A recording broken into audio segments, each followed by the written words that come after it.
I've had this video written up for a few months here, but I figured, it wasn't the right time to do it. Well, after what happened last weekend, I figured this is the best time to do this.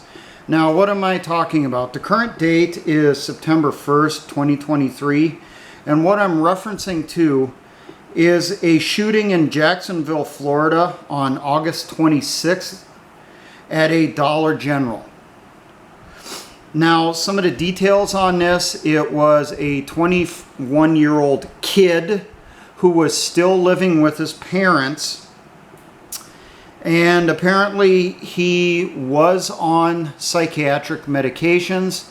He, according to his father, had stopped taking them a few days before the shooting, and he had a little episode. He grabbed a weapon, a tactical vest, went to a Dollar Tree in a predominantly black neighborhood, and he shot 3 people. Now, the truly disgusting part of this whole thing is over in, and I'm getting word on this, for over in the Nazi wannabes, discussion groups and that type of stuff, they are praising this kid. He is being praised especially by the Gen Z kids that are enamored with Hitler and the Nazis. They are praising this kid that he's proving that their generation is going to be the one that's going to change everything. And they're praising him for going out and shooting 3 unarmed N-words. You know the word that they use for describing black people. They're praising this dumb kid for going out and shooting 3 unarmed civilians just because of their skin color. Now, reportedly, according to the police and stuff, he had multiple racist manifestos. Why would he have multiple on him? Whatever, I'm guessing too many agencies got involved and each one of them had their little stuff to set up the situation. There's a lot of red flags when it comes to this shooting, as we typically see. But what this situation does, it brings us into the topic for this video. And that topic is: never commit terrorist acts against civilians.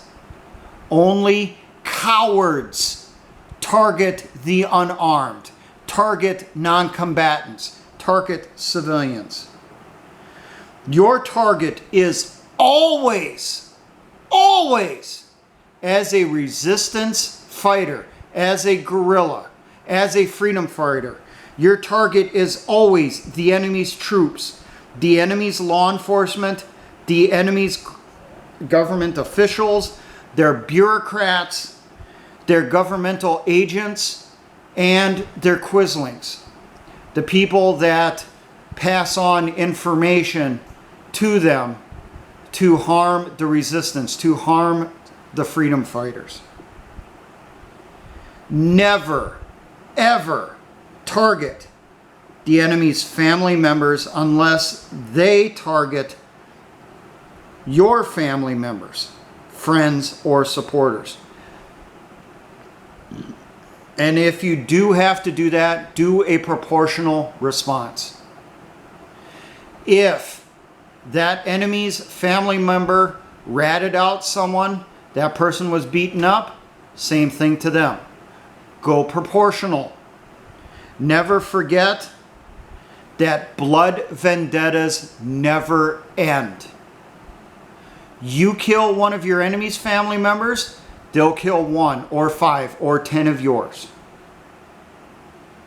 Vengeance always begets more vengeance. It never stops. So don't do it. Don't target the innocent. I also have down here, no indiscriminate bombings. What am I talking about on this? Look back in the 1960s, 70s, 80s, over in the United Kingdom, over in England. You had the IRA and the provisional IRA started targeting civilians in England, setting off car bombs in crowded public streets, setting off bombs in cafes and inside stores. But it didn't just happen there, it also happened in Vietnam. Many of us remember it happened in Iraq and Afghanistan. Never bomb civilians. Never do mass shootings of civilians. That accomplishes nothing. It just infuriates the enemy against you. Do not sabotage infrastructure if all it's going to do is harm civilians. Examples: taking out a power supply to a town. Your justification may be, well, there's a combat outpost in that town and we're trying to cut off power to it. I'm willing to bet that combat outpost will have a backup generator that if they lose the main top power, they will switch that on right away. So the only people getting harmed in that community from you taking out those power lines is the civilians. Do not poison food supplies. Do not poison water supplies. Why? Because that stuff will end up in civilian hands.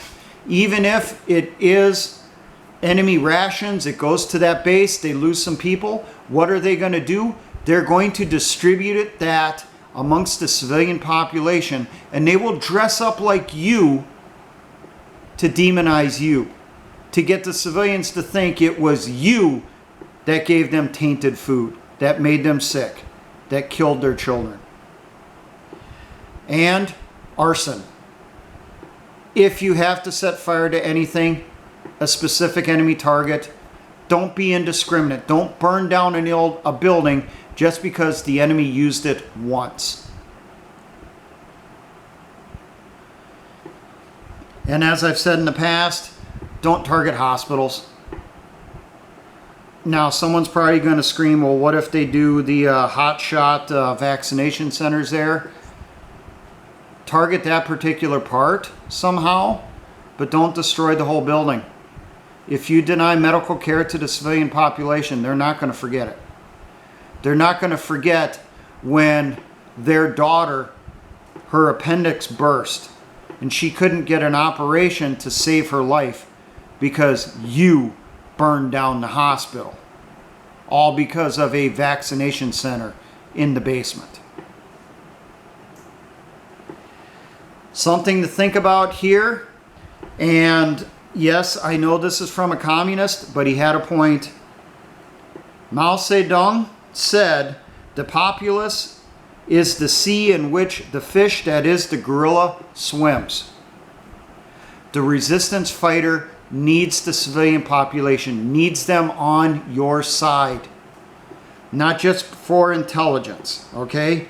Other things that you need from the civilian population to help you out: food and supplies, like medical supplies, first aid supplies, things that they can spare. Maybe they'll get that rope that you need for an upcoming mission so that you can climb the side of a hill to attack an enemy outpost. Maybe they'll supply some of the lumber you need for work on an observation post on a roadway. They also offer you a place to hide. When you're passing through a community, you need to rest for a night before you continue on to your mission or returning from a mission. They also supply guides. If you do not know the area, get someone who's a local as a guide that can show you the best, most concealed route to get to where you want to go. And something that the special forces used to teach, I don't know if they still do, but in a guerrilla situation, you may not have the medical people, the medical capabilities, or a stable enough situation for you to take care of your wounded. You may have to pass them off to a trusted civilian doctor. And then that civilian doctor will take care of that wounded person. They'll pass them off to someone else who will keep them hidden until they're healed up, and then they can rejoin their unit. Now, in order to get this stuff from the civilians, you need to help them whenever you can. How can you help them? Well, you can provide help when it's planting season or harvest season. You see this overseas.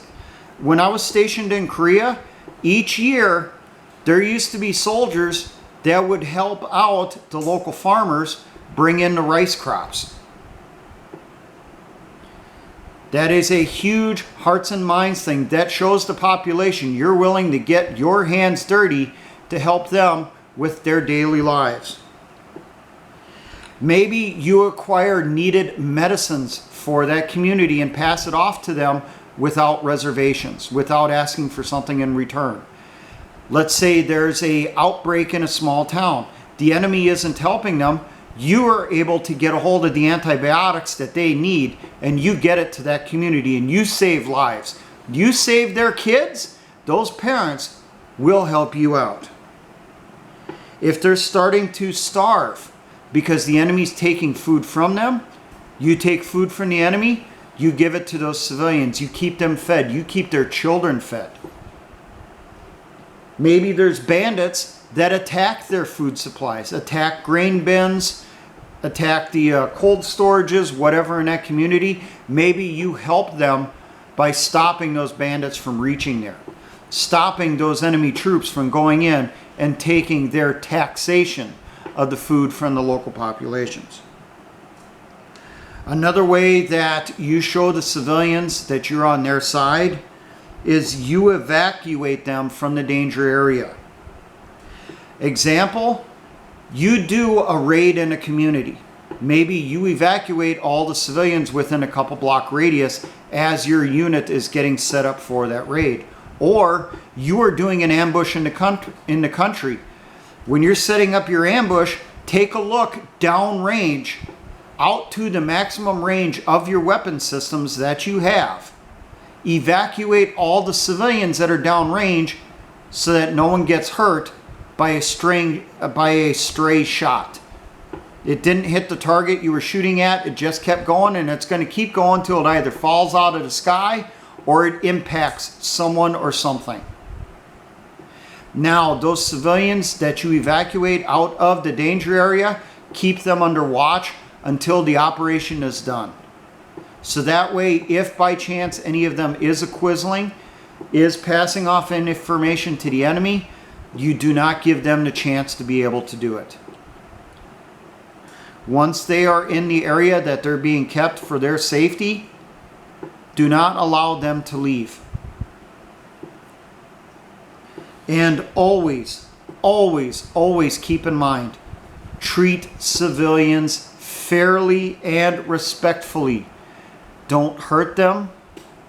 Don't steal from them. Don't mistreat them. Don't treat them with anger. Treat them with kindness. You want them on your side. You need them on your side. Never target civilians. You are not a terrorist, so don't act like one. Now before I will close out here, because I have an anticipation that this could potentially happen someday, I restate once again, I do not support communists, socialists, Marxists, Maoists, any of them in that section of the political ideology. I also do not support Nazis, fascists, or any other way you want to call yourself. You're a national socialist, you're not a Nazi, you're a fucking Nazi. I do not support any of them. I do not condone them even being a part of a resistance organization in the United States of America, in North America, or in Western Europe. The primary areas that I could see future resistance operations taking place to overthrow globalism and their minions. So if you want to say I disavow them, damn fucking straight I disavow them. Because I have an anticipation someday you might have one of these shootings and it'll turn out, oh, well, he was a big time subscriber and supporter of Security Guy 42. I don't support you guys. I don't want your support if you are in those ideologies. Plain and simple. Now, for all my engineer brothers in the Patriot and militia movements, always remember, essayons.